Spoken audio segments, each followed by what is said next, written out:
Good evening, everyone. Welcome to our webinar. Tonight it's 100 ways to do hard things, how to adapt, alter, or accommodate tricky tasks. My name is Jessica, and I'll be your host for this evening. Before we get started, I'd like to take a moment to acknowledge that we, the New Brunswick Adoption Foundation, as a provincial entity, we acknowledge that we carry out our work on the traditional unceded territory of the Wissqua, Mi'kmaq, and Passamaquoddy peoples. This territory is covered by the treaties of peace and friendship, which these nations first signed with the British Crown in 1726. The treaties did not deal with the surrender of lands and resources, but in fact recognized the titles and established the rules for what was going to be an ongoing relationship between nations. We, the staff and members of the board, pay respect to the elders past and present and descendants of this land. We honor the knowledge keepers and seek their guidance as we strive to develop closer relationships with Indigenous people in New Brunswick. As an organization focused on vulnerable children in the care system, we express these words with both humility and hope. Tonight, we are going to chat about all of the demands that come with self-care tasks and how we can support our kids through them while keeping our sanity as parents. I'm very excited to have Kelsie here with us to understand this topic a little bit more. Before we dive into our discussion, I want to take a moment to remind everybody about our network and our upcoming programming. The New Brunswick Adoption Foundation is a nonprofit organization that aims to promote and advocate for children in the permanent care of the province. Our vision is that every child or youth in the permanent care of the province finds a permanent family. In saying that, we have a few programs coming up this month. Next week, we have Riding the Wave, our new support group for parents of tweens to teens. While you are waiting, a support group for participants who are in the deciding or waiting phase of adoption. Understanding High Needs support group for parents to chat without judgment. And our youth mental health art therapy retreat is coming up in October. Also, in November, we're hosting our annual conference in person for the first time since COVID. We are very excited to welcome Andrea Chatwin and Joanne Lemire as our speakers for that event. Registration can be found on our website for all of these programs at www.nbadoption.ca. So, a couple housekeeping items. To get most of our presentation, I encourage everyone to switch to speaker view so that you can focus on our presenter. We love engagement, so please do use that chat feature throughout the presentation to ask your questions or state your comments. You can find the chat by pushing those three little dots on the bottom of your screen. Feel free to use the raise hand button on the bottom of your screen as well. And at the end of the presentation, we'll be turning off our live video that we're recording for our Q&A session to keep everything confidential. So, all right, now let me tell you a little bit about Kelsie. Kelsie is an occupational therapist based out of the US, but who has worked in many different locations over the years. Kelsie is an adoptive mom to 2 kiddos and is walking this journey the same as many as you. Welcome, Kelsie. So glad you can join us tonight. Hello, I'm super excited to be here. This is my second time getting to present to the New Brunswick Adoption Foundation, and I'm excited about it. We're excited to have you too. I'm not scheduled at the same time as football this time, so people are actually able to be here.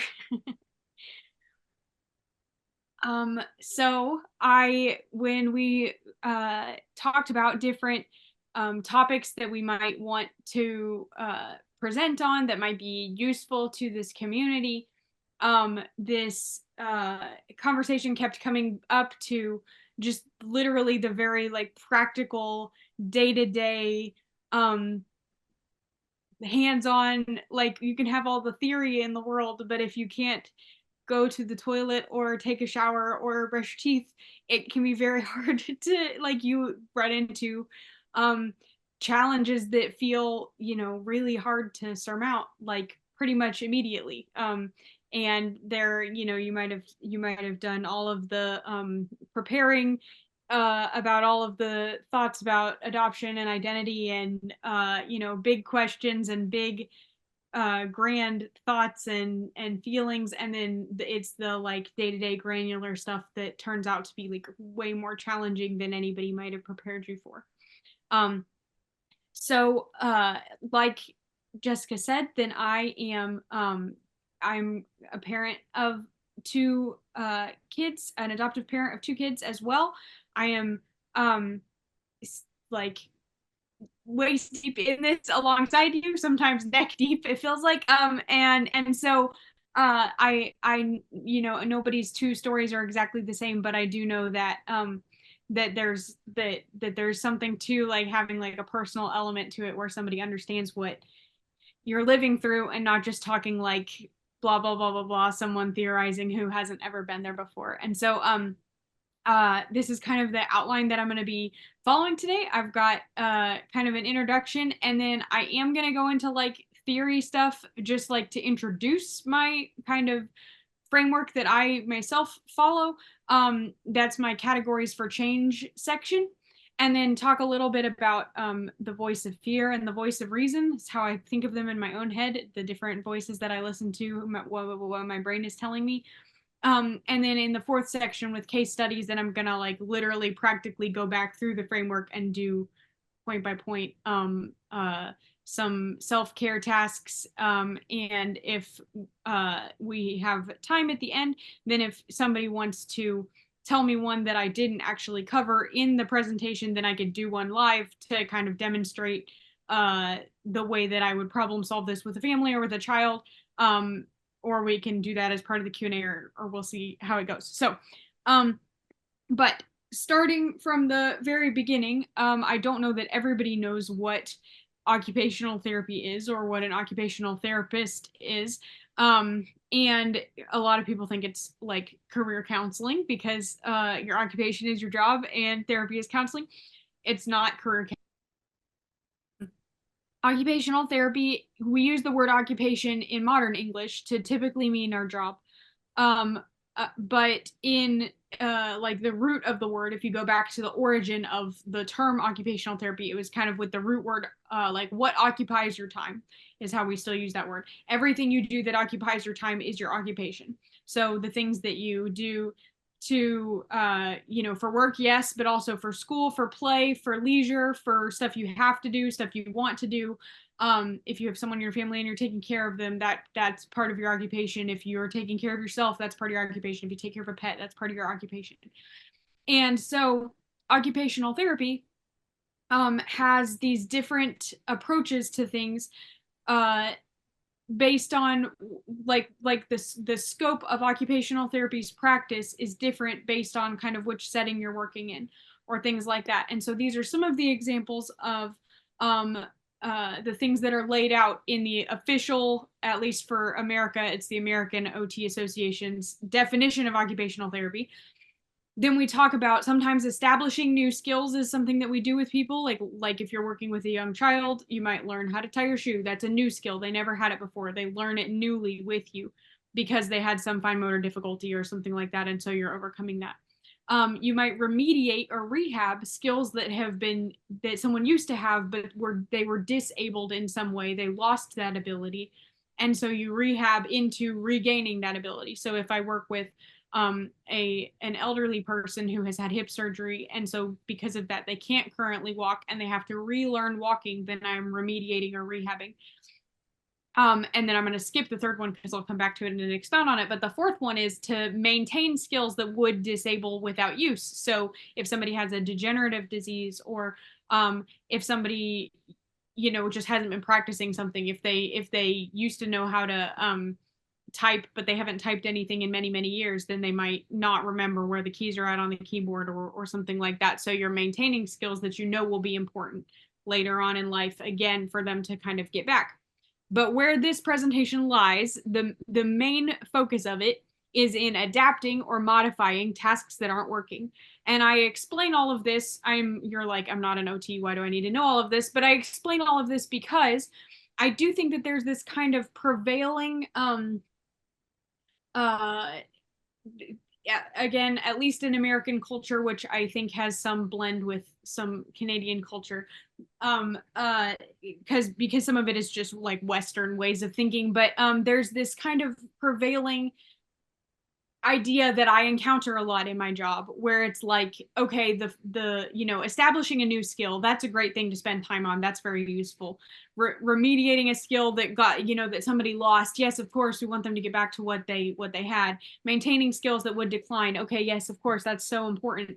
But like adapting the environment to make it more manageable for somebody where something isn't currently working is like seen as maybe like the last option. If everything else, you totally exhausted 100%, every single drop, you wrung every single possibility out of it, then maybe you could possibly think about modifying the task or modifying the environment. But it's like your last chance possible thing, the thing you do that's maybe like 1 gram step above failure, and that it's also like kind of a personal failing on maybe the caretaker, maybe the person receiving care. Like, if you could have done this the normal way, you should have done this the normal way because that would be normal. But I guess it's better than just giving up and laying on the floor forever. So I guess maybe we can. And I wanted to like really go into this because I run into people who will say things like, like maybe we suspect that my kid might have such and such diagnosis, but we don't really have one yet. And so I don't know if it's okay for us to try some stuff for them, or I don't know if it's okay to try to get accommodations or make their life easier or do this thing a different way. And I just really don't ascribe to any of that at all. I 100% think that if your life is, 1 millimeter too difficult and you could do it in a different way that would be easier and it's a mild inconvenience to you, then by all means do the thing that's easier. And I actually do think that adults do that for themselves a lot without realizing how much they do it. But then when it comes to children, maybe you have thought toward your children, or maybe someone else has thought kind of with societal pressure towards you, like, well, that's coddling, that's just catering to them. That's just making them think that the whole world revolves around them. When in actuality, the adult saying that probably does it quite a bit for their own self. And a lot of times people will think that kids just like need to have these, what's the word I'm trying to think of? Uh, shoot, like, you need to arrange for it to happen. You need to set up a manufactured version of the kid encountering something frustrating and not getting to have their way, because otherwise they'll never learn that they don't get to have their way. And in actuality, I think that you run into enough things in life that simply can't be modified. Like, there's literally no other way to do it left, that you don't need to manufacture ones that are fake in the meantime in order to just make sure that your kid learns that or whatever. And so some of that might sound like words that you have thought or said. Some of it might sound like I would never think or say that, but my mom thinks or says that towards me, or my grandma, or like someone in an older generation, or people at my kids' school, or someone else whose opinion I, value, or someone else who just makes me feel awkward. And I know that I run into these people in my life, and I literally do this for a living. And so I just felt like I couldn't dive into explaining what the way that I approach these problems, unless I guess I set up a defense for the fact that these problems are worth thinking about in a different way.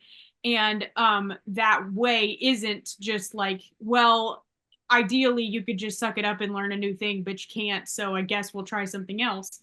It's that it's equally as valid to just try something else, to just do it in an easier way, to just figure out what you can problem solve, and to take that frame of mind of thinking about the problem and shift it to, if something isn't working, then the team, you and me, or you and me and your school, or you and me and my co-parent, or you and me and someone else who loves us, the team has a problem, not the kid is a problem.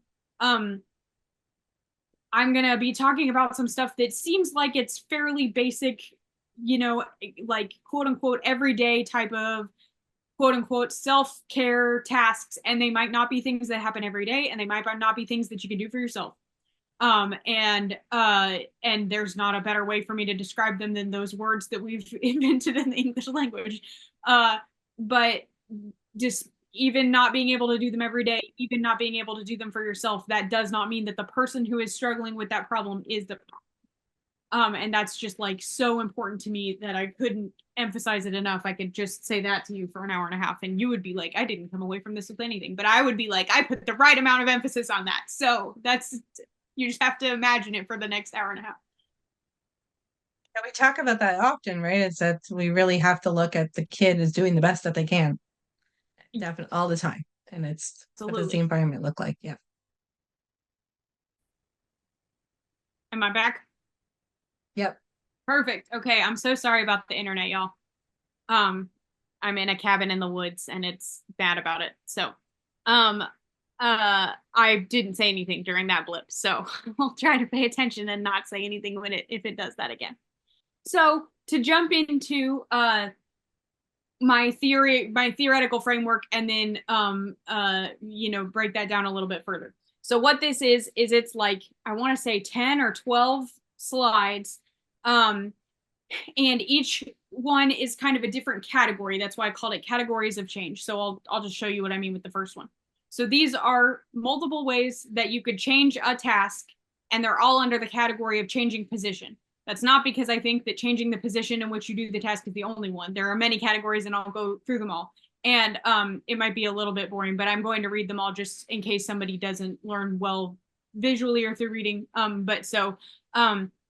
Changing position while you do something that is tricky is one lens from which to look at how to adapt something tricky. So you could stand up, you could sit down, you could lie down on your belly, you could lie down on your back, you could hang upside down off of a bed or a couch arm. I include that one specifically because upside down it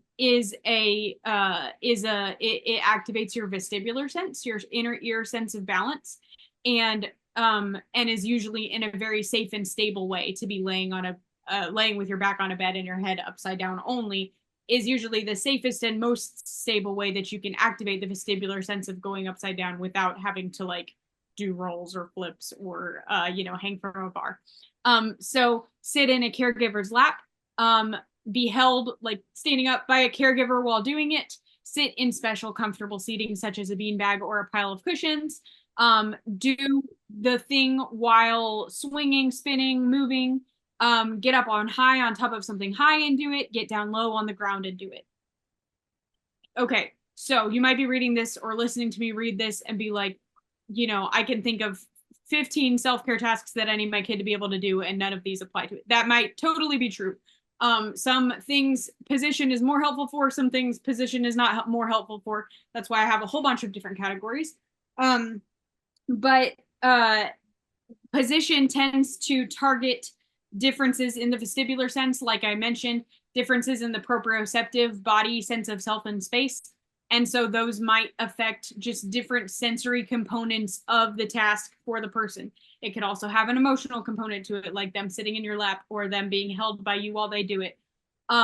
It could increase security, like sensory, postural, body security by laying down while doing something that you would normally stand up for because it feels more stable for more of your body's surface area to be touching the ground than for less of your body's surface area to be touching the ground.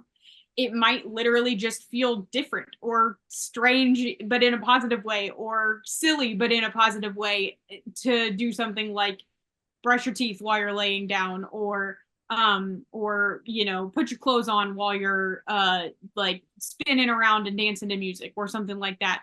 Like that might not be the most efficient, bodily efficient way of doing it, but kids and humans and people who've been through trauma aren't always just only looking for the most bodily efficient way to do everything that they ever do. They might be looking for something else out of that than that.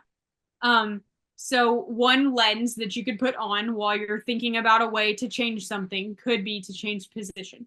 And being able to find something that works for you could involve putting on one lens, picking one bullet point, or it could involve picking 12 or putting on 8 different lenses. Some things are as easy as one tweak to them makes them tolerable. Some things are really challenging. And so these are all just ones that you could consider, ones that you could run through a mental filter and ask yourself whether they would do anything. So here's my second one. Change location. Go to a different room in the house. Go to a professional instead of doing it yourself. I think specifically of things like hair care with this one. do it yourself instead of going to a professional. Also hair care. Some minor medical things. I'm not saying to like treat wounds at home or anything like that, but you know, some small things where you could be like, okay, you know, it's too anxiety inducing to go out and do this, so we will try doing it at home. um Take an indoor activity outside, take an outside activity indoors, try a home thing at school, try a school thing at home. Sometimes those work. Again, none of this is going to be one.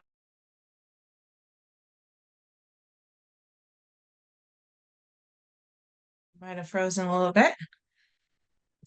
She'll come back in a second. But I think what she's trying to say is that, the more things that you need to try, the more Or, things.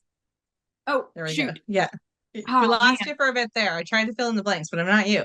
So, but we're talking about the more different, things that you need to try because it might not work the first time and it might, maybe the next time it will work and then time after it won't work in a totally different space, right? Keep trying the Yes, different things. Yeah. absolutely. Did I get through all the bullet points on this or did I not? Uh, I think so. Okay, okay. Yeah. Uh yeah, so sometimes some of these might be like, you know, if I had a team at the school that would work with me on this, then that would be great. But I don't have a team at the school who are willing to work with me on this, so we can't try that. You know, you sometimes run into barriers like that. Um, but um, but if you the more people who you have, the more you could try it. You could even add, you know, change location, try this at grandma's house, change location, try this at the park. Like, you know, it could be all kinds of different things that especially depending on the specifics. So if you're thinking, I'm cheating by telling ahead from the end of the presentation, but if you're like, oh, you know, how could we do a shower in a different location? Out back with the hose, if the kid is likes that, could be an example of doing it with a different location. Like the location is, you know, the backyard in a kiddie pool with a hose, fully clothed, instead of being you know, in the shower with warm water, with, you know, having to be fully unclothed. And so this may not be exhaustive, but it gives you the categories to begin thinking of other things that apply. So then I've got change tool. This one's a little bit hard for me to put in general language, like the theory framework language. So if some of it sounds clunky, then that is why.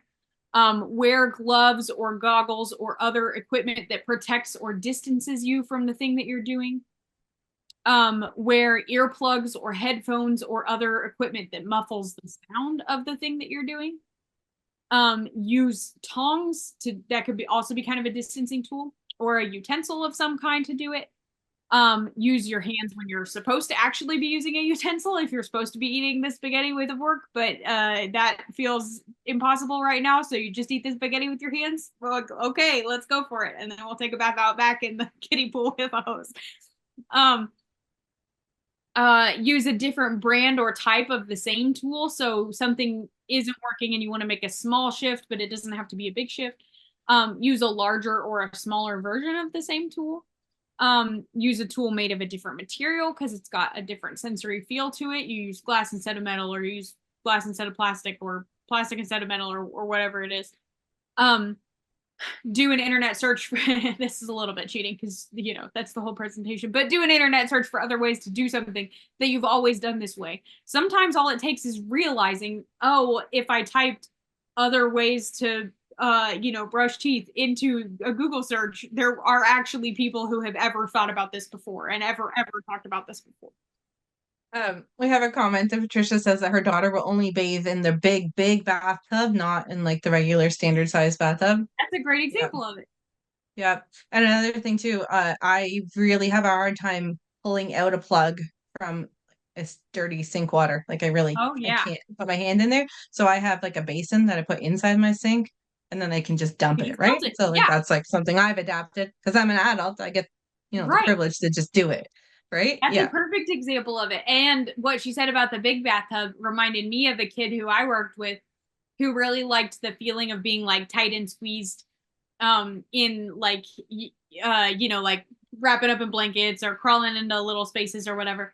And so hated the bath, completely hated the bath, and then it turns out really liked sitting in a little like plastic tub like you would store documents in or whatever, like a plastic tote, you know, Right. Yeah. that they put inside the bathtub so he could sit in that and his legs were pressed up against it and stuff, and then they would fill only that with just a little bit of water, and then he would take a bath in that. So that would be a great example of larger or smaller version of the same tool. And also change location. These all are Yeah. overlappy. Nothing is neat categories. It's all overlappy. Okay. So then I've got change the length or change the time. So again, this is one where saying it in general terms makes it have to be like necessarily a little bit broad. Do the thing every day or more often than expected. Do the thing not every day or less often than expected. Take a longer time to do the thing slowly. Do little bits of the thing while going away to take breaks in between. Do the thing while eating a meal or a snack. Change whether you do it morning, afternoon, or night. Consider doing it during extreme morning or extreme night when it is much quieter and there are less demands. Do only part of the thing and then leave the rest of it for some other time because some may be better than none. I think of like untangling hair or cleaning literally anything that's ever been dirty before. Where it's like, okay, if I do this, you know, if I do only part of it, maybe it feels like it's pointless because the rest of it's going to get dirty or the rest of it's going to get tangled and it won't have ever gotten to 100% perfect. But yet, when it comes to cleanliness and hygiene stuff, doing a little bit of it and then it getting dirty again is probably usually for important things better than doing none of it, you know, ever, or being able Yeah. to do any of it ever. And it might be, you know, especially when you're triaging because there's 85 things that are too hard, then it might be worth the trust that you know, earn back or hold on to let most of a thing go than rather than try to make each thing into a battle. Change people. I understand that this one comes with a lot of like privilege or assumptions that there would be other people, and sometimes that's not the case. Sometimes people are really, really doing it on their own. In which case I would encourage you to try to find a community of some kind, like maybe this one, and then maybe people who are at least close-ish by who understand. But if there are any people, you know, to consider, then some thoughts that you could consider would be the caregiver does it with the child, the caregiver does it for the child, the caregiver does part of it, and the child does part of it. A different caregiver does it if they are available.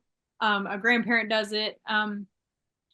Or another loved one. You could fill that in with anybody, any loved one. It seemed like it was cheating for me to say 100 ways to do it and then it just be me naming every extended family member who I could think of.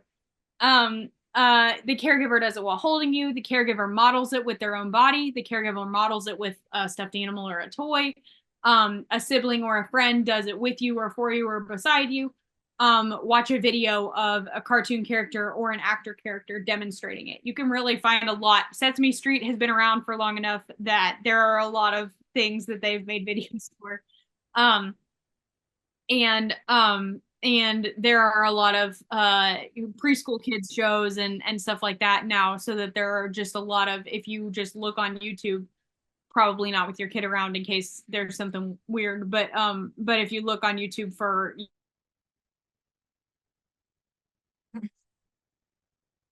Looks like we lost her again. I'm just going to read Patricia's comment here too, that she says that it doesn't always have to be people. One of her kids hates the mornings and waking up, but we found if we put the cat in her room in the morning, she's way more gentle when the cat wakes her than when we do. So that's another idea. We lost you again, Kelsie, oh but no.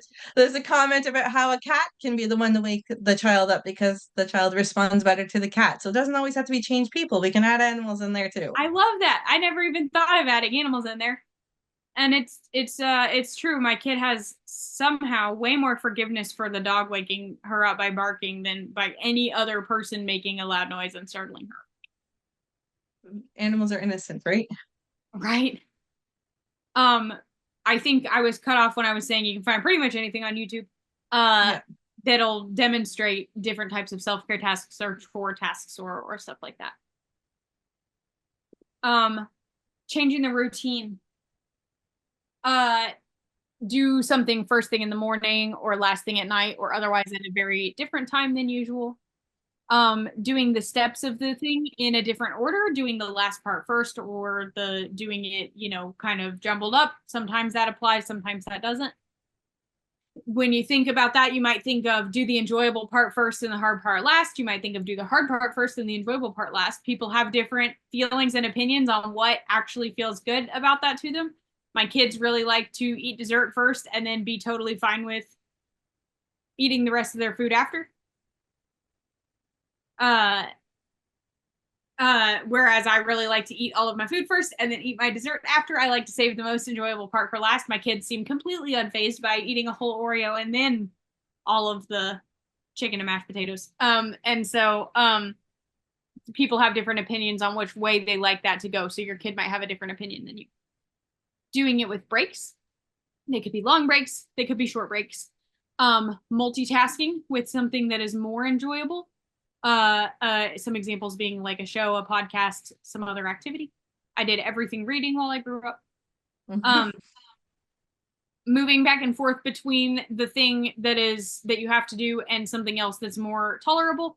That could be like in a take a mental health for my sanity break type of way, or that could be in a like an ADHD attentional kind of way where you kind of have three things out and you just are floating between them because doing everything from the start to the end exactly in order is less the way that your brain works than being able to attend to whichever thing it is that your brain has kind of flitted to at that moment.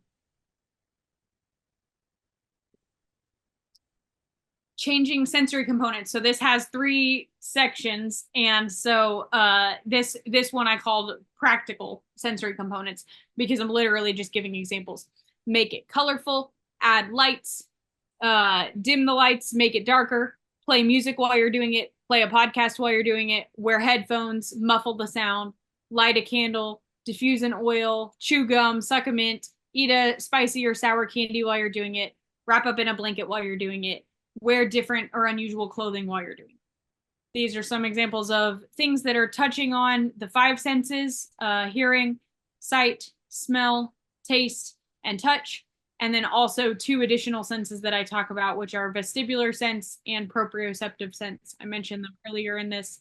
Vestibular being your sense of balance, and proprioceptive being your sense of pressure, your sense of your body in space. So that's kind of that wrapping up in a blanket kind of thing.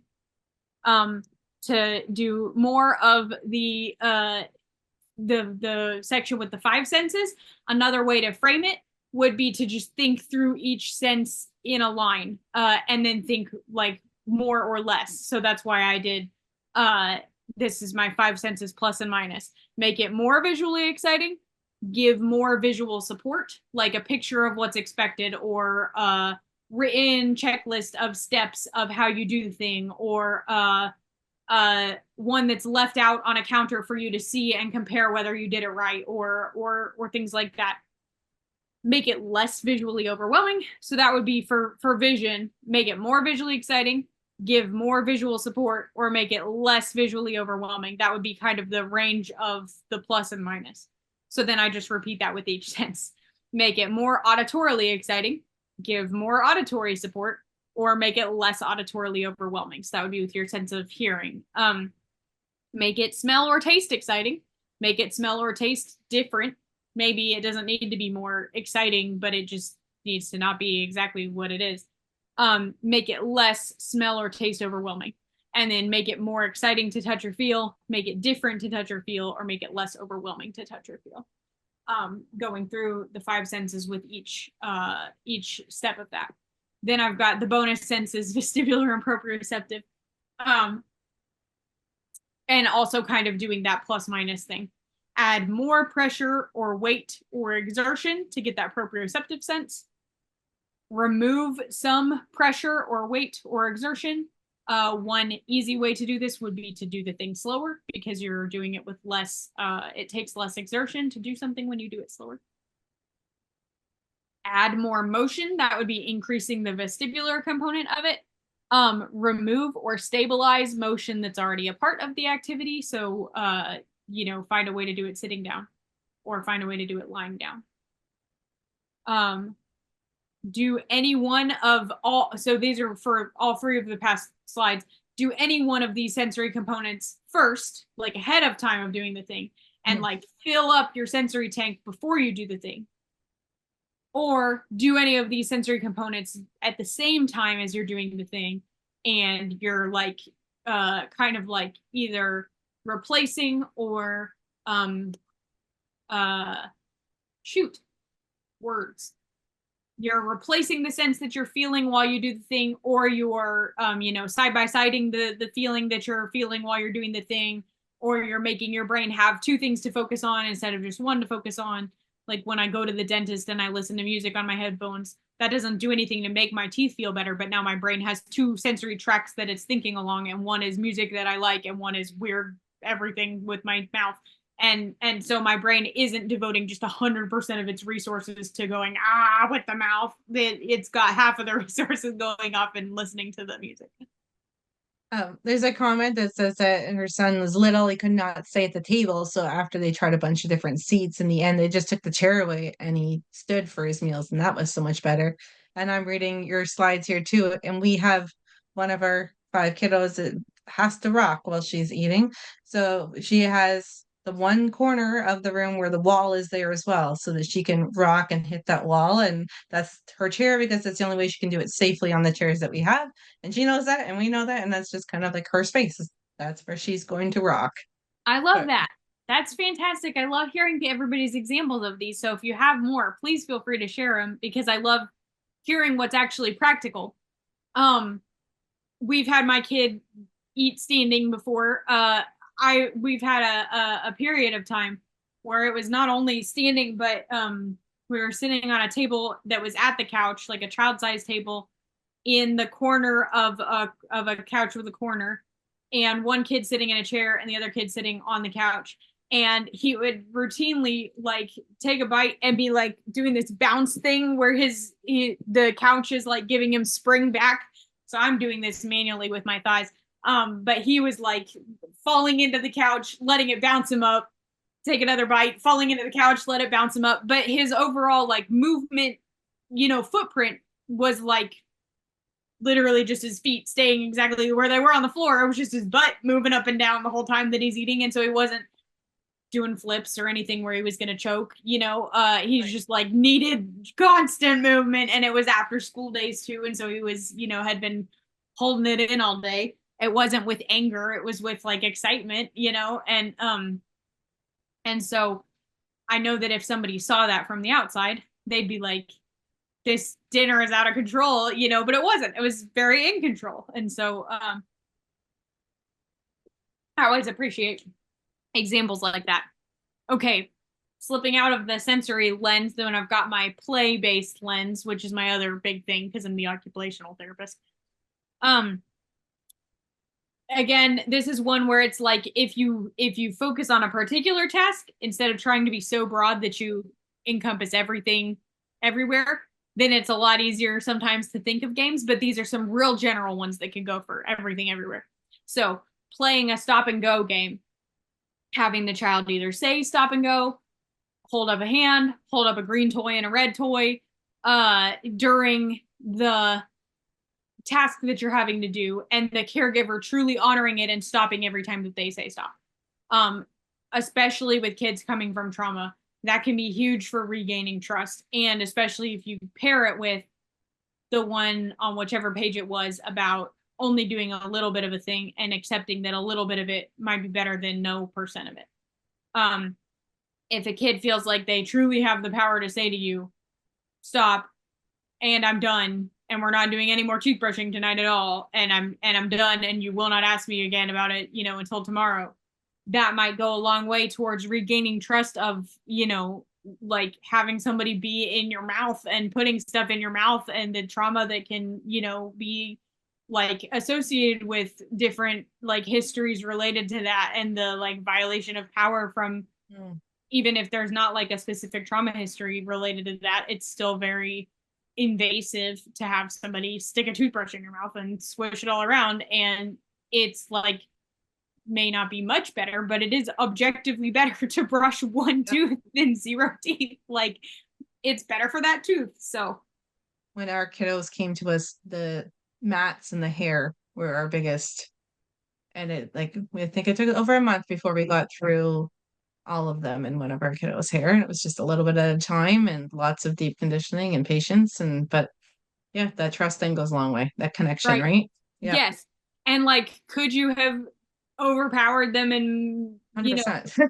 well, I don't mean like should you have, but Right. like physically it would be capable of somebody Yeah. to be like, no, just cut it all off, or no, just comb it all out, or you just have to type of thing. But that would be so trust damaging from the beginning. Like that would be like you would never recover from practically from the the feeling of, okay, I'm supposed to be able to trust these people and they're just gonna do whatever it is that they want instead of taking anything at my pace.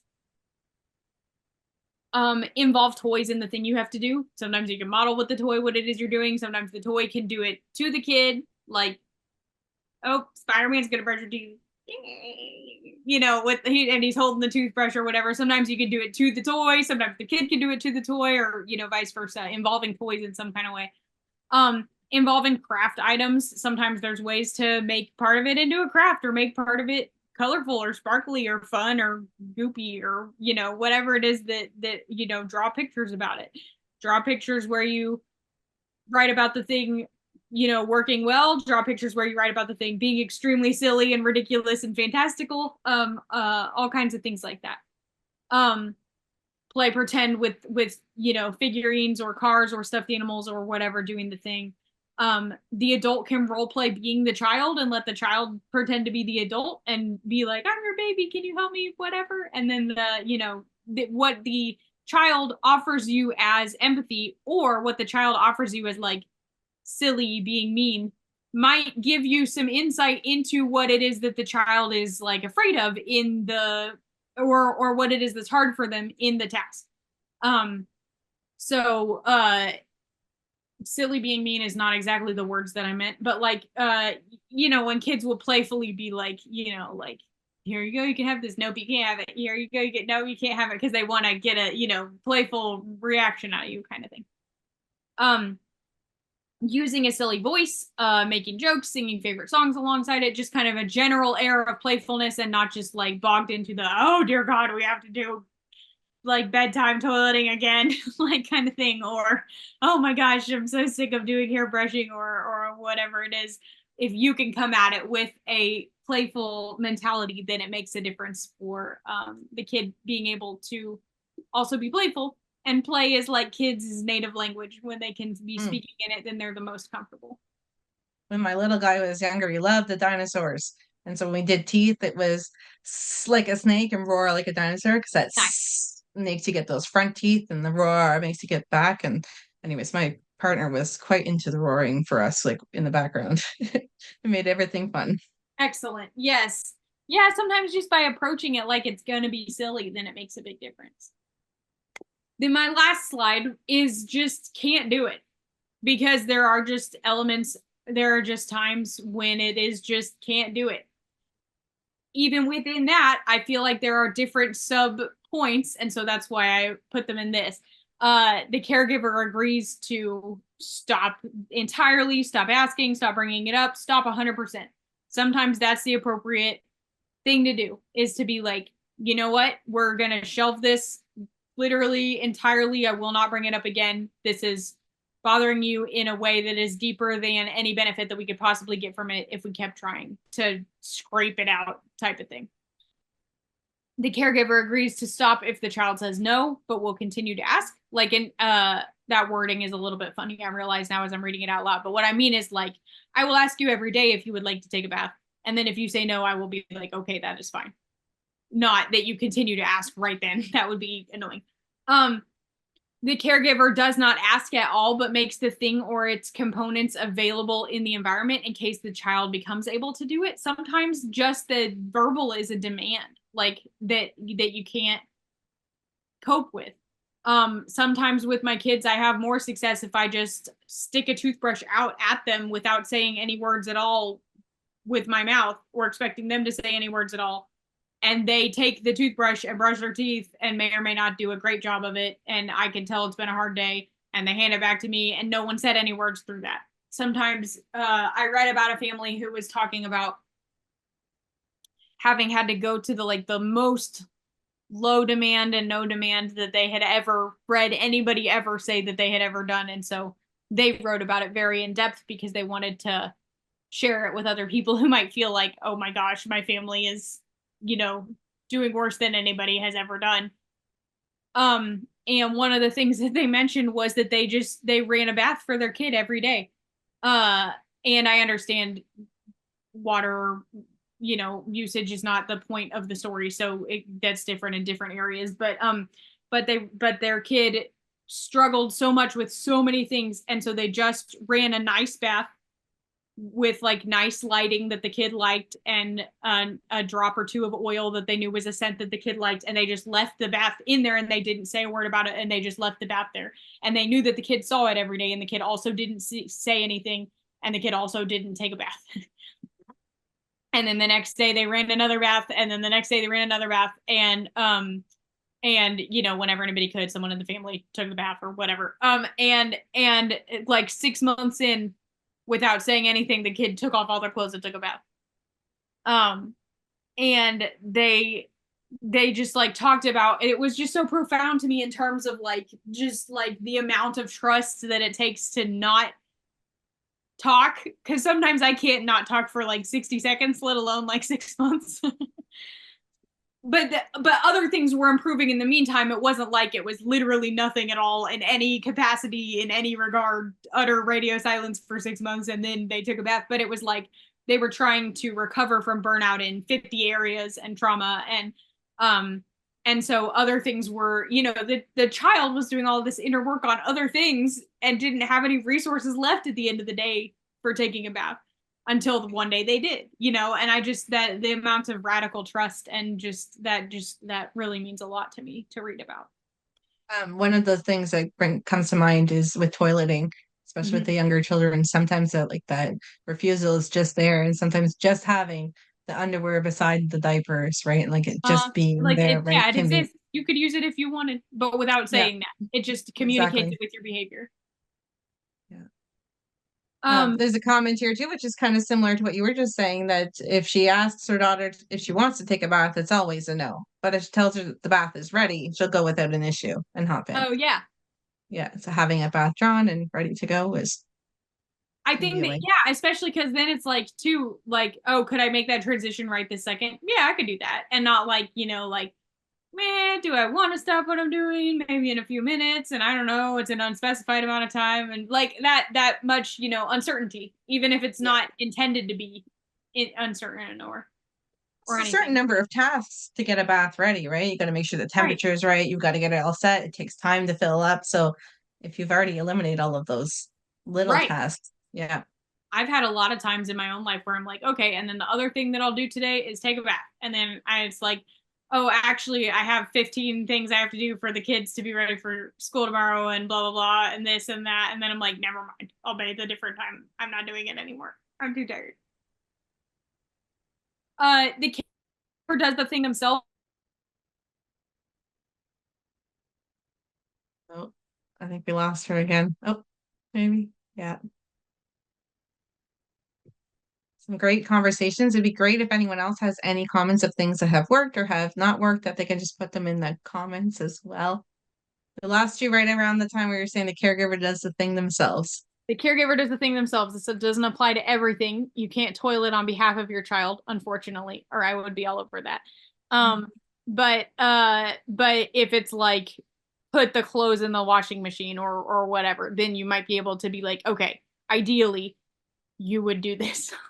However, I can understand that we're working on.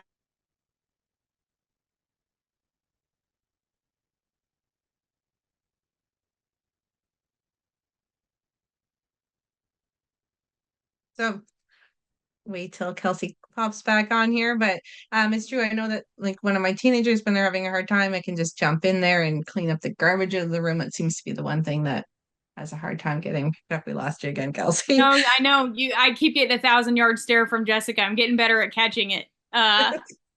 when I'm being charming and hilarious and you're like, then I'm like, oh shoot, I froze again. It sounded like you picked up right where I left off though, which is like sometimes it's more important that the thing get done than that the kid do the thing, or it's more important to you, or you care enough about them, or whatever. That was a rude way of saying that. I don't mean that you don't care about them if you don't do it. You are well resourced and capable of doing the thing, and you recognize that they are not at that time capable of doing the thing, and so you might do it for them. And I think as adults, we kind of do that all the time, right? I know that I do the same thing for my partner all the time and vice versa when we can see each other as struggling. So sometimes I say to myself, like you said at the beginning, like as adults, we have the control and the power to just do it, right? Yeah. Our kids don't have that. So by us controlling it or to making, not allowing those modifications to be made is kind of, it's really setting them up for, it's a disservice to them, really. Yeah. Right. That you want them to be like, okay, I know what a caring relationship looks like. A caring relationship looks like mutual caring for each other. I know what that looks like for my future. And then my last one was the caregiver reminds themselves to come back to this in like 6 months and see if things are the same for the child. This is one where it's not going to apply in 100% of situations, but kids really change a lot in day to day. Oh man, I froze You're again. back. You're Shoot. back. Yeah, that was a short one. You may not notice the change in your child in the day by day by day by day, but if you just like if it's something that's small enough that you can be like, we're going to shelve this and then we're going to come back to it, then you might be surprised by the fact that it just eliminates itself. Like the problem just goes away because the kid is a different kid in 6 months. That seriously sometimes happens.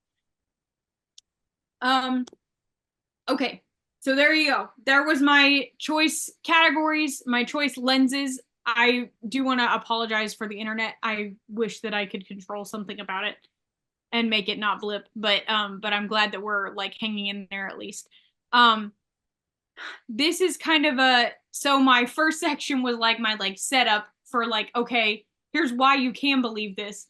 And then I've got my like middle section, and then here's my like concluding support where I'm like, no, but really you still can believe this, because in my own head I know that I've got these voices that are related to how I was raised and the things that were modeled for me and things I learned in school and things people told me and things other adults say and ways other people talk about their families and what seems like it works for them, that just kind of create this voice of fear that it's easy to think is my own inner voice, which means that it's absolute truth because it's what I'm thinking, so it must be correct. If I don't question it or if I don't notice it or call it out. And they might say things like, if I do this for them, they're never going to be able to do this independently. Or if I let it go now, they're never going to do it again.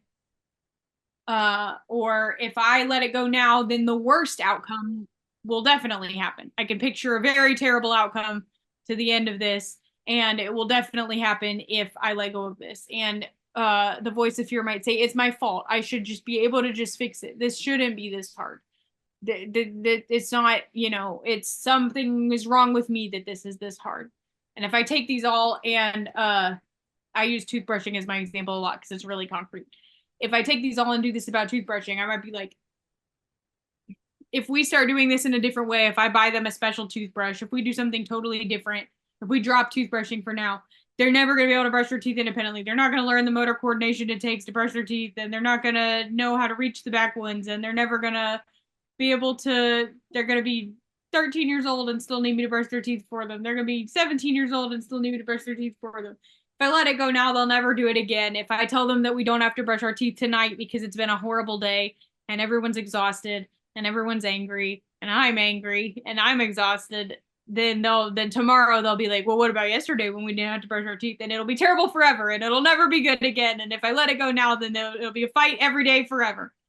And if I let it go now, then they'll definitely get cavities and all their teeth will all fall out. And the dentist will be like, you're a horrible mother. And the dentist will, think that I'm neglecting my kid and that I don't take care of them. And it's really just all my fault. And I should just be able to brush their teeth. And it's ridiculous that it would even be this hard. And if I had only brushed their teeth sooner, I did it when they were 1 year old, and I should have done it when they were 9 months old.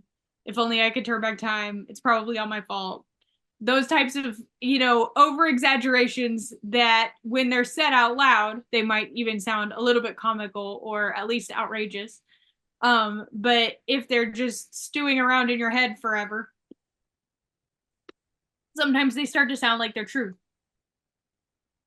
And when the actual truth is that it's not true that children will never learn to do something independently. It's true that children grow and learn during times when they're not under extreme stress, just like all human beings do. I don't learn a new skill at my job with my boss screaming at me and people's life on the line and someone about to fall off a cliff if I don't learn the new skill, and under extreme stress my brain wouldn't keep any of that. I might be able maybe to follow directions once, but then if I tried to remember them later, all I would remember was the like adrenaline draining out of my body as I try to not live under that type of stress anymore. A child who's under extreme stress or is experiencing trauma or is experiencing the need to do this thing, whatever the thing is, the self-care task, as a threat to their nervous system, is not taking the concrete steps away for how they should do it as a good job later in life. They are trying to survive and going into survival mode and experiencing more, issues because of that. When they're not extremely stressed, that's when they can grow and learn and flourish and thrive and get a new skill. And so independence is going to come in times where the child is pulling toward independence because it is their natural developmental state to do that, and not during times where someone decides that it's about time that they got independent around here. That causes stress. And I think this is super important when we look at chronological age versus developmental age and the effects of trauma, right? We're looking at our kiddos who are coming from that state of stress. And then, finally we have to look at them when they move into our homes as starting over again as an infant, really, and then going from there and how long that can take. And so to not say, well, that he's 8 years old, he should be able to do this, because the reality is developmentally in this part of his life, he's probably 3, right? Right. And it's super important that we all acknowledge that, and that's we try to repeat it every time we have a webinar or some support group, because it's one of those messages that gets lost. So what a great slide to have. I love this. So then, your fear voice might be saying, if I let go of this now, they'll never do it again. When the actuality is that if you let this go now, one, they'll understand that an adult is on their side and is on their team, and that it's not just them only who has to advocate for themselves, but that there's people on their team, there's people backing them up. And two, if you let this go now, then they will learn this entire skill that I'm talking about, this whole problem solving thing, this whole concept of there's other ways to do things, and that's normal and that's human and that's things that human beings do. I tell this to kids at school all the time in my job when I'm like, they'll say, well, Mrs. So-and-so doesn't want me to do this that way. Or, Mr. So-and-so says that if I do that, then I'm being lazy, or things like that. And I'm like, actually, people do things lots of ways.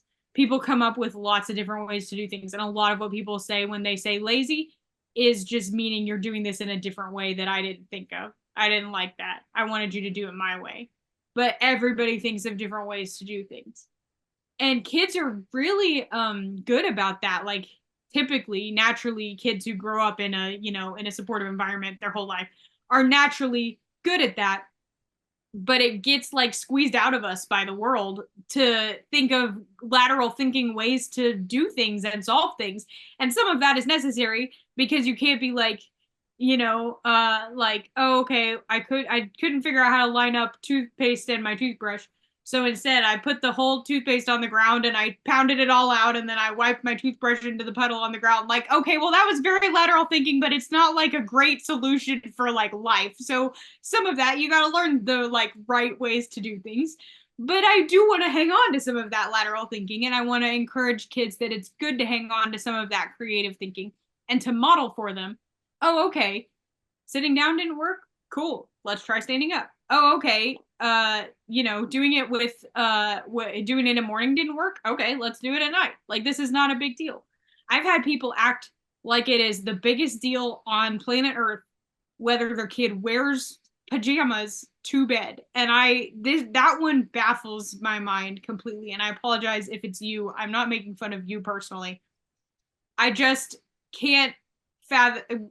I guess me and my parenting and in my work have had other battles to the degree that I can't imagine having a battle for whether or not you're wearing like the special pants that are the nighttime pants as opposed to the daytime pants. Like that, to me, that feels like a Victorian like thing. Like, oh, I'm not wearing my evening gloves. I have to take off my afternoon gloves and put on my evening gloves. Like, it sounds like that to me. And I've had people be like, I let my kid sleep in their day clothes. And I just have to be like, wow, I'm really proud of you for letting that and showing your kid that you're willing to problem solve with them. And that you were willing to hear what was important to the kid who didn't want to put on pajamas, and that you were willing to step out of your comfort zone and keep doing it. The voice of fear might say, if I let it go now, the worst outcome will definitely happen. When the truth is, the worst outcome might happen. It also might not happen. There might be a lot of steps in between now and the worst outcome at which you could reconsider and decide again to intervene more seriously, or get a doctor's help, or get a dentist help, or get a more intensive support if in between now and worst outcome day you stopped and realized that nothing was getting better. But maybe right now on this exact moment, you don't have to dig yourself down so far in a trench because you're not on the cusp of the worst possible thing happening. You're maybe not on the cusp of, your kid, dying of whatever disease it is that you get when you don't take a bath for a week, or you're not on the you're not on the cusp of your kid's hair all falling out or teeth all falling out, or just curling up and refusing to go on, or whatever it is. There might be steps in between now and then at which you could reassess. And so what that's like for me, that's giving my brain permission. Did I freeze? Oh, no, I Nope, didn't. you're good. I'm processing now. That for me, that's giving myself permission to not have to decide how to solve everything in the entire world at 2 a.m. while I'm laying there panicking about whatever it is, because I never decide that it's probably on the cusp of the worst outcome at like a normal time of day when like everybody's fine and awake and the sun is out. It's always at like 4 a.m. while I'm like laying there and I'm like, but if I don't do something, then we're all gonna die and it's the end of the world. And I can give my brain permission to like, okay, but it's probably not the end of the world tomorrow on Thursday morning.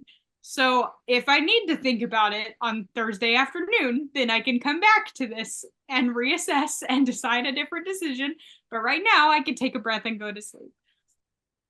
And I think this one is very real for a lot of the participants I speak to. It's that piece of, if I don't do this, then the social worker is going to come because this is the home that they left, right? This is that feeling of, I need to make sure that my child is clean and look cared for because they came from a home of such neglect.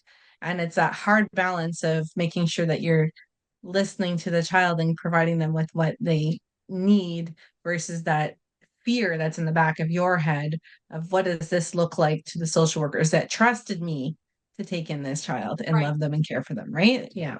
Yes, It's and I'm glad that you said that out loud, because uh I I don't talk to adoptive groups a lot, so I know thoughts in my own head that I don't know how appropriate or inappropriate it is to say out loud. I guess I don't know. That sounds funny to admit or whatever. Um, some fears I guess are hard to voice when they're your own, or or things like that. My kids are both adopted now, so I don't even mean in the present, I am thank you for saying that. And my kids are both people of color, and I am not, and neither's my husband. And I have like this like imaginary panel of black and brown people who like follow me in my mind, who don't really exist, who judge my kids' hair care because my son is autistic and can't handle someone touching his head for a millimeter of a second. And it takes every single lens and every 15 bullet points of each page to be able to do hair care for him.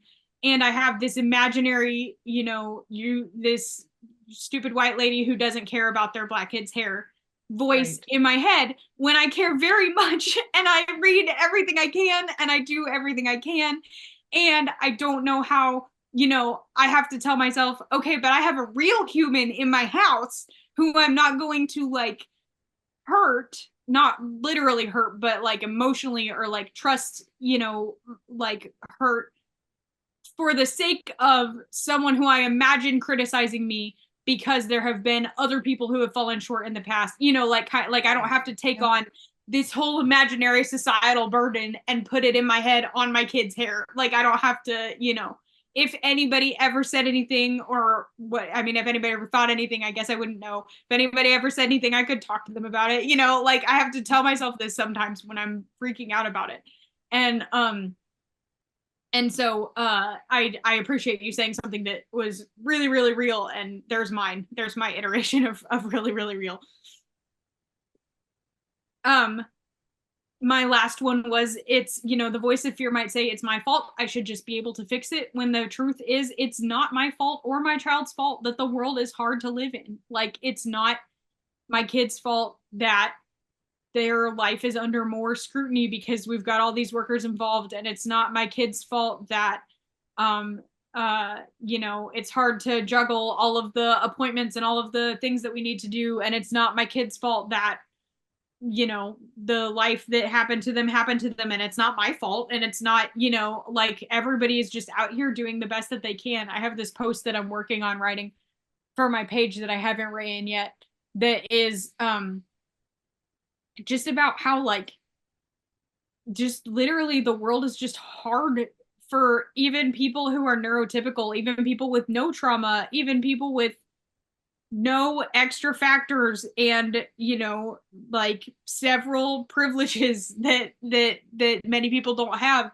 Even that, even at the top of the whatever it would be, social chain or whatever, the world's really hard right now. Like, even you just taking care of all your stuff you got to take care of, and taking care of yourself, and living comfortably in your own body, and living comfortably in your own brain, and like knowing what feels good and what feels bad, and how to pursue one and avoid the other, and knowing what is right and what is wrong and what someone else thinks is right, and having to live within systems, and like literally just all of these things are just hard. And then you start adding other stuff on, and it's like this avalanche of things, because then you get people without certain privileges, and people who do have extra scrutiny, and people who are in tough situations, and people who are disabled, and people, all of the people who have trauma, people, all of these kinds of things. And so um man, I just think we all need so much grace for ourselves, and empathy for ourselves and each other. And um like, heck, nobody needs to be taking more burden on as if it's your fault, and you should just be able to fix whatever it is that is happening. And as much as you can keep the scope of, you know, like, we may not be getting my kid might be wearing their favorite shirt to school for the fifth time, and I haven't managed to pry it off of them and wash it yet, but like, they're by degrees learning that I'm a trustworthy human being who cares about them, like the scope of things. Sometimes it's really easy to get lost in the everyday bog of stuff, and forget the big picture. Yeah, definitely.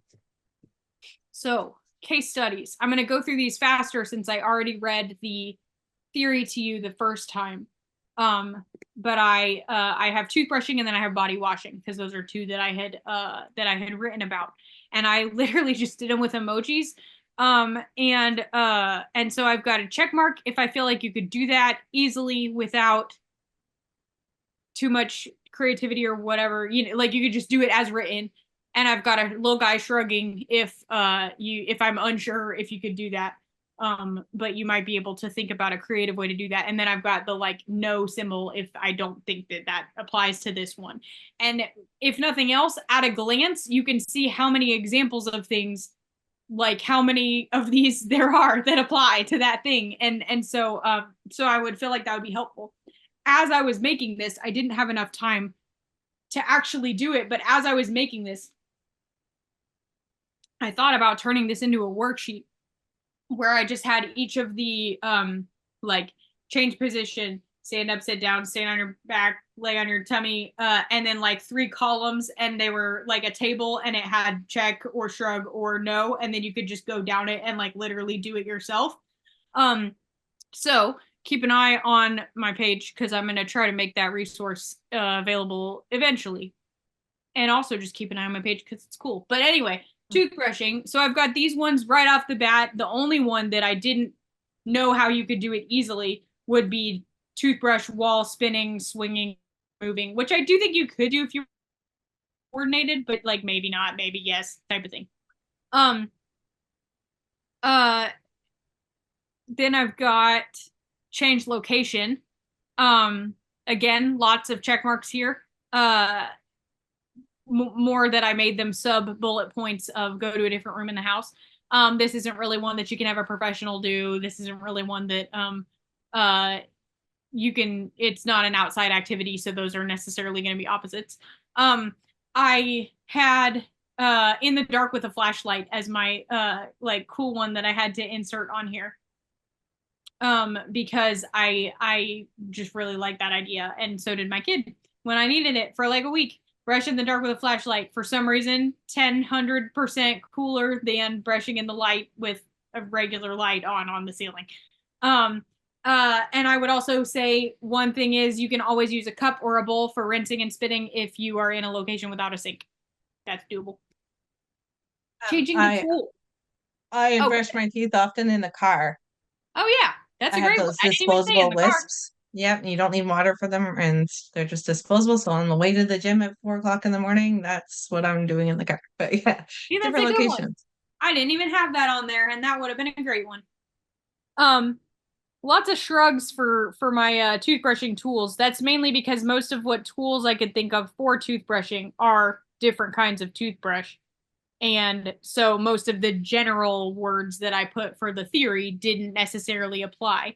But if I think of different kinds of toothbrush, electric, manual, silicone instead of the bristles being like plastic hair things, I don't know what to call that, then they're silicone, so it's like a real soft kind of bumpy, if anything, texture. A 3-sided toothbrush is the one that goes on like all of the parts of your mouth, so you just like put it in and hold it up, and it's got like they're pointing in every which way, and so you just like, it's like almost like a mouth plate, and you put it in, and then it like goes brrr, and all the little bristles brush, and you only have to hold it in there for 30 seconds. A sonic toothbrush is something that I found out about that's supposed to be able to clean your teeth with light. I found out about a lot of these by Googling different types of toothbrushes. So, spoiler alert, you can also Google different types of toothbrushes. Finger toothbrush is one that you put on your finger and you can, so if holding the stick is uncomfortable or unwieldy. Using a washcloth to just wipe your teeth. Sometimes I've done that with kids for whom a toothbrush itself is really, really threatening. Using only mouthwash or only floss or only a water pick or only swishing and spitting water. That's like, these things are better than nothing type of thing. Changing the length or time. There are lots and lots and lots and lots of ways to do this. The only way that I felt like you probably couldn't was while eating a meal, because that does kind of defeat the purpose. But like, you know, you could literally be like, okay, it's going to take us an hour to get through toothbrushing because we're going to do it for 4 seconds at a time and with huge breaks in between or while doing something else. Um, or, you know, we're going to watch an entire show, a whole episode of his favorite show while we brush his teeth slowly and, you know, while he trusts us type of thing.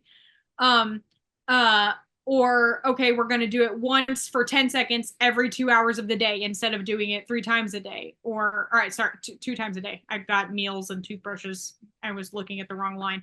Um, uh, so like, okay, at 8 and 10 and 12 and 2 and 4 and 6 and 8, we're going to brush, you know, one quadrant or whatever for 30 seconds. Um, change people.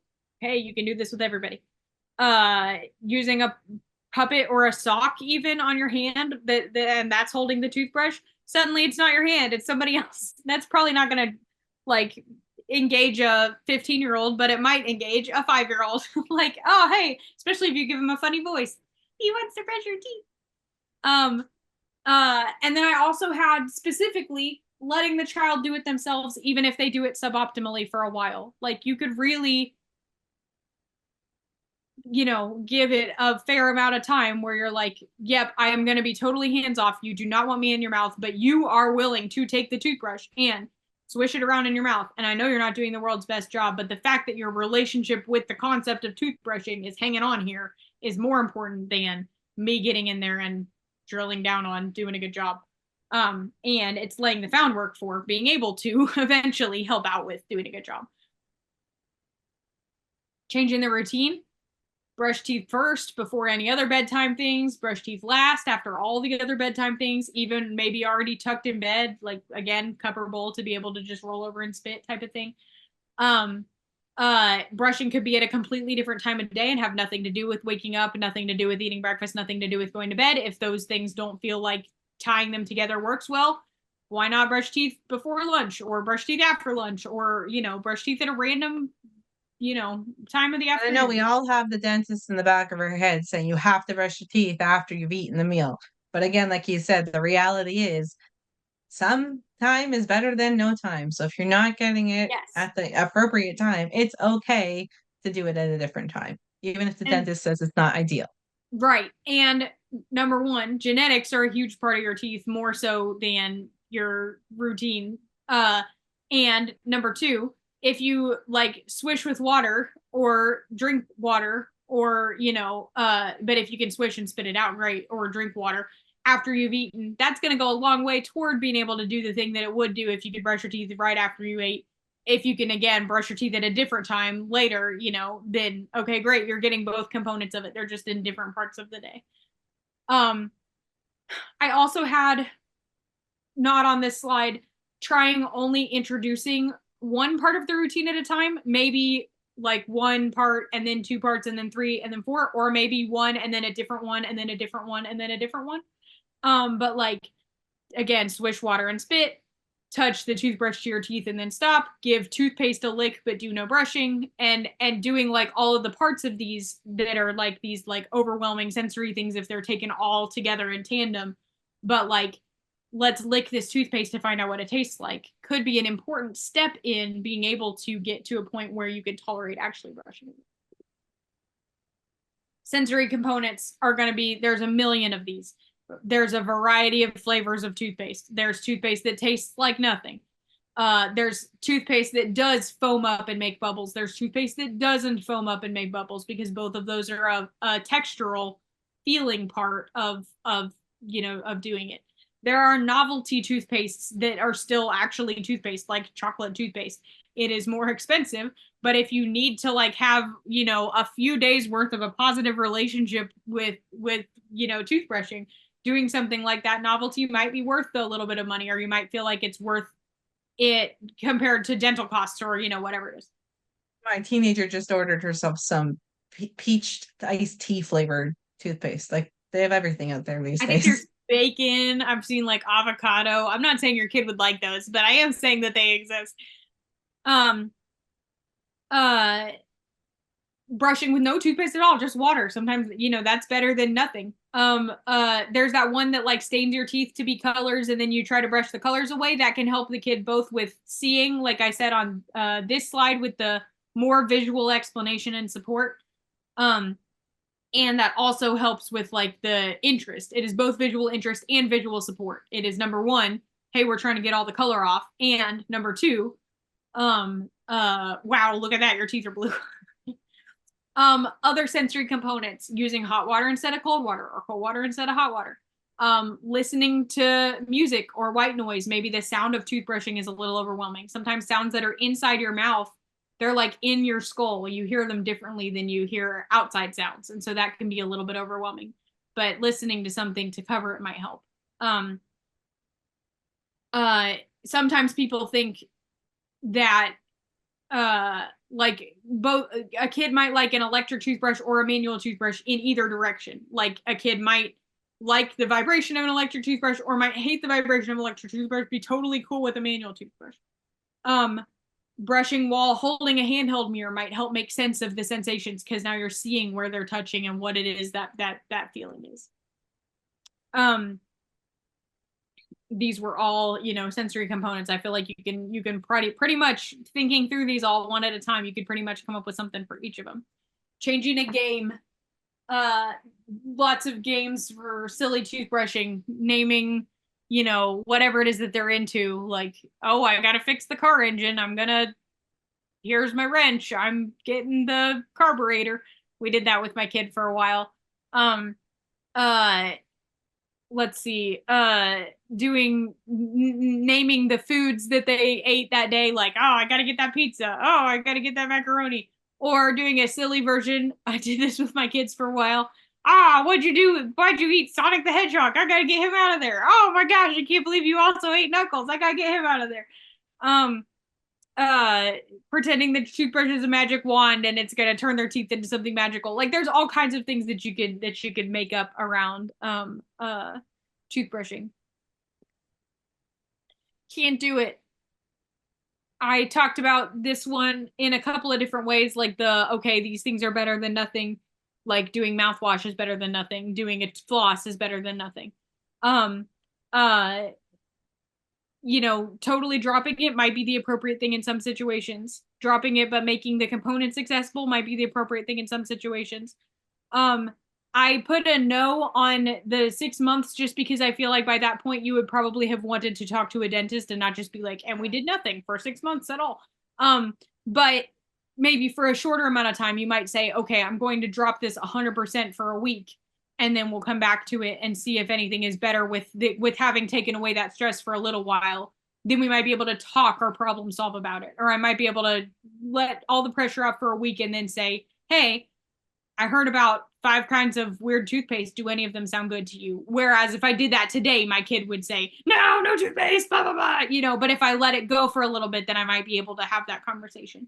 If it goes for a longer time, that's where I would say you should probably talk to a dentist who knows something about trauma and not just someone who's just random dentist off the street who doesn't know anything, if you could find that.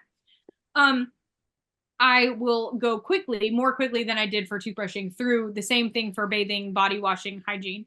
I am saying body washing because I didn't include hair washing in this, because to me, hair stuff is almost its own beast that has to be tackled separately. And I think that that's actually a good point, is that the more you can break these things down, the more you might be able to problem solve the specific pinpoint thing that it is that is affecting your kid, instead of accidentally lumping it in with something else that wasn't a problem, but you didn't realize that the two could be differentiated.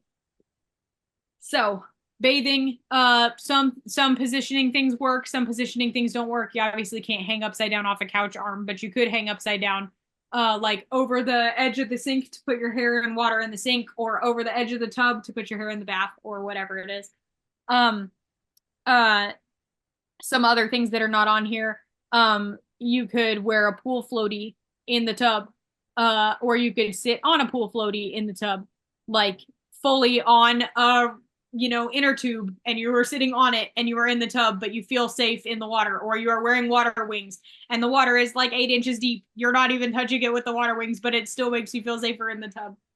They have like those inflatable baby baths that you can put inside of your tub too, which is also like an option if you needed that. Because sometimes it's just the feeling of that porcelain, right? Right. Yeah, Mhm. absolutely. Or a bath pillow or a towel in there or whatever it is. I think I get to that on one of the pages. Um, Location I kind of talked about when we talked about this with like doing it outside, doing it somewhere funny, doing it in a room that doesn't have anything to do with bathing, like right in the living room, in a kiddie pool, watching a show. What you know, like you that might be wearing clothes. That might be more distracting, more sensory friendly, less vulnerable, less overwhelming. And again, with the trust, with going a long way to being like, I will problem solve anything it takes. The components of a bath are soap and water and your body. So, like, they don't have to be naked and in that special room for it. Like, they could be in here, kind of thing. One of Um, the things we did was after we went swimming, because they have the showers in the shower room, yeah, like that's that a would be great the one. time to bring the shampoo and do it. They're already wet. They can still do it with their swimsuits on. Like it's, but you can still get that hair wash or whatever it is that you need. Yeah, that's fantastic. Changing the tool might look like figuring out different types of soap. It maybe you've always hated bar soap and so you never even thought about it, but maybe your kid would actually love bar soap or they'd be fine with it. It wouldn't feel as cold to put cold body wash on yourself. It's like instead it's like a square and you're rubbing it on you or whatever.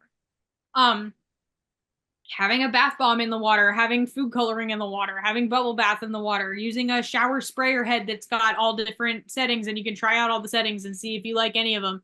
Maybe you like water pressure because you're an adult and you know that the water's not going to take you out, but your kid really likes just like the limp, pitiful stream of water because that feels safer and less aggressive, or vice versa. Maybe not touching or scrubbing at all with anything, a loofah, a washcloth, anything. Maybe it helps to just not touch right now, but you can fill a thing with soapy water and soak in it. That is better than nothing. That is much better than nothing. Maybe doing it every day to get into the routine would help. Maybe not doing it every day is better. Most bodies don't need to be washed that often. Um, Maybe doing it, in the evening as like a decompression, relaxation type of thing is helpful. Maybe doing it in the evening is terrible because everyone is already dysregulated and out of resources by then. Maybe doing it while eating a meal or a snack is helpful. Maybe doing it while eating a popsicle is helpful, and then you're not sticky because you're in the bath.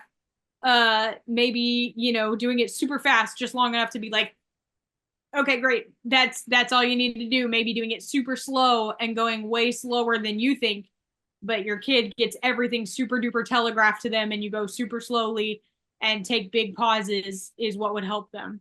Maybe doing it more frequently, but being like, we are going to wash your hands today. Okay, we are going to wash your tummy today. Okay, we are going to wash your back today. And knowing that you're only gonna get like scrubbing with like one thing and then the rest of them will be sitting in soapy water type of thing.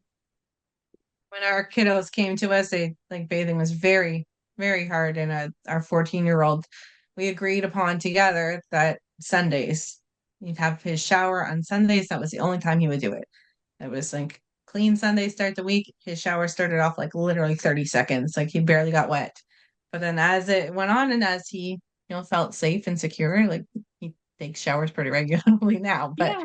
yeah, And that's just hard for teens regardless of the even without trauma, even without everything, like teens, it's a struggle to go from like you have to bathe probably once in, every month or so that you don't stink to like you probably need to be doing this every day or every couple of days. yeah. And your body looks weird and all of this, like all like everything's changing and blah blah blah. So for some people, bathing with somebody it would be more secure, especially maybe younger kids, like sitting on someone's lap or sitting fully clothed on someone's fully clothed lap, and you're both just getting wet and you're getting soapy. Um, you know,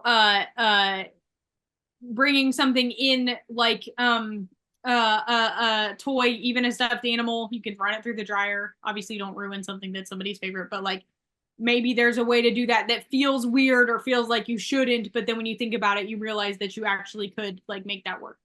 Um, uh, pretending to be a different character while you're watching a character from a show or a character from a something that they love. Um uh Doing the routine differently, doing part of it first, part of it last, part of it in different parts, taking breaks. Even something as simple in changing the routine as facing the other way in the tub. Like that is a different feeling than the other way. And again, this is where it's like it might be less bodily efficient. You might have to watch out that you don't bump your head on the faucet, but like maybe that feels like a different thing than the other one felt like, and the feeling is what makes it possible to do it. Well, and different parts of the bath have different temperatures. I know Yes. one of my kiddo only will sit on one side and the other one will sit on the other because one likes it hot, one likes it cold. Yeah. Yeah. Yes, that rolls right into my sensory components because I've got a kid who will only bathe in cold water, and like her whole entire life she just freaked the heck out about baths, and until she was old enough to say the words like cold water and like us know what she meant, were we able to figure out what was freaking her out. Because I would have told you it's like torture to put a little kid in a cold bath. Like that would be like something I would never do because it feels mean, but it's like the way she wants to bathe specifically. And so I would literally have never accidentally stumbled into that because I would have always been like, well, I know for sure. The one thing I know for sure is I'm not going to just plunge her in cold water. And instead she was uncomfortable in the warm water the whole time. Um, Eat something cold in the bath, eat something sticky in the bath, use a different soap scent, use a different soap texture. Don't be in the room while the water runs. It's too loud. Wear muffling headphones or earplugs. The water is too loud when you're sitting in it. Wear a bathing suit, wear clothes, avoid the water touching your ears, avoid the water touching your eyes, wear goggles, wear a hat.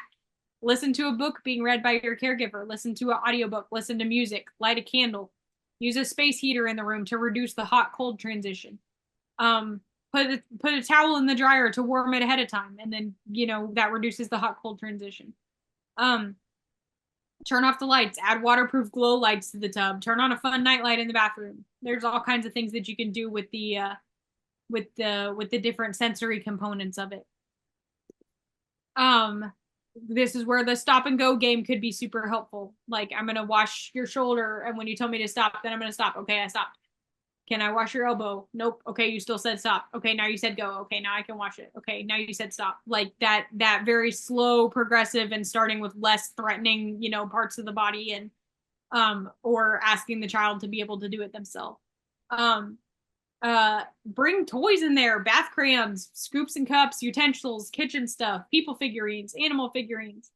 Duplo and Legos can safely go in the tub and then be dried off later.